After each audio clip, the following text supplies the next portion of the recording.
அண்மை செய்திகளை பார்த்து வருகிறோம்.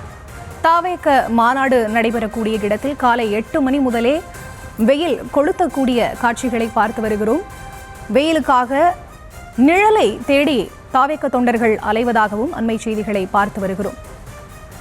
தாவேக மாநாடு இன்று நடைபெற இருக்கக்கூடிய சூழலில் காலை 8 மணி முதலே அங்கு வெயில் கொளுத்தி வருகிறது. இதனால் அங்கு குவிந்திருக்கக்கூடிய தாவேக தொண்டர்கள் நிழலை தேடி அலையக்கூடிய காட்சிகளையும் நாம் பார்த்து வருகிறோம். தலை மீது அவர்கள் சேரை தூக்கி கொண்டு செல்லக்கூடிய அந்த காட்சிகளையும் ஒருபுறம் திரையில் பார்த்து வருகிறோம். தாவேக மாநாடு நடைபெறக்கூடிய பாரபத்தியில் காலை 8 மணி முதலே வெயில் கொளுத்தி வருகிறது. வெயிலின் தாக்கம் காரணமாக நாற்காலிகளுடன் நிழலை தேடி அங்கு தாவேக தொண்டர்கள் அலையக்கூடிய காட்சிகளையும் பார்த்து வருகிறோம். இது தொடர்பான விவரங்களோடு இணைகிறார் எமது செய்தியாளர் வெங்கட். அவரிடம் பேசலாம். வணக்கம் வெங்கட், விவரங்களை நீங்க பதிவு செய்யலாம்.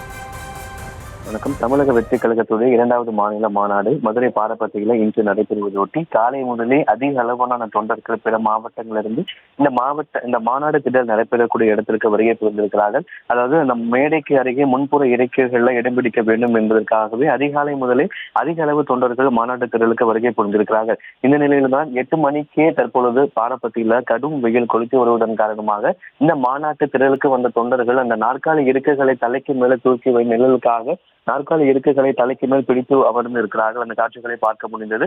வெயிலின் தாக்கம் என்பது போக போக நேரம் அதிகரிக்க வெயிலின் தாக்கம் என்பது மேலும் அதிகரிக்க கூடும் என்கிற தகவல் கிடைக்கப்படுகிறது. நேற்றைய தினமே மதுரையிலே பார்த்தோம் அப்படின்னா 100 டிகிரிக்கு மேலாக வெப்பம் என்பது பதிவாகி இருந்தது. பாரங்கேட் அளவுக்கு வெப்பம் பதிவாகி இருந்த நிலையில காலை 8 மணிக்கு மேலாக தற்பொழுது பாரபத்தியில கடும் வெயில் இருப்பதன் காரணமாக அங்க இருக்கக்கூடிய தொண்டர்கள் நாற்காலிகளை தலைக்கு மேல் நிழலுக்காக வைத்திருக்கிறார்கள். மேலும் அங்கே அது ஓப்பன் ஸ்பேஸா திறந்த வெளி மைதானமாக இருப்பதால 8 மணிக்கே கடும் வெயில் நிலவி வருவதன் காரணமாக தொண்டர்கள் அவதி அடைந்திருக்கிறார்கள். தற்பொழுதுதான் அவர்களுக்கு அந்த ஸ்நாக்ஸ் என்பது கொடுக்கப்பட்டு வரக்கூடிய நிலையில வெயிலின் தாக்கம் அதிகமாக இருப்பதால் நாற்காலிகளை தலைக்கு மேல் நிழலுக்காக அவர்கள் பிரித்து அமர்ந்திருப்பதை நம்மளால் காட்சிகளாக பார்க்க முடிகிறது.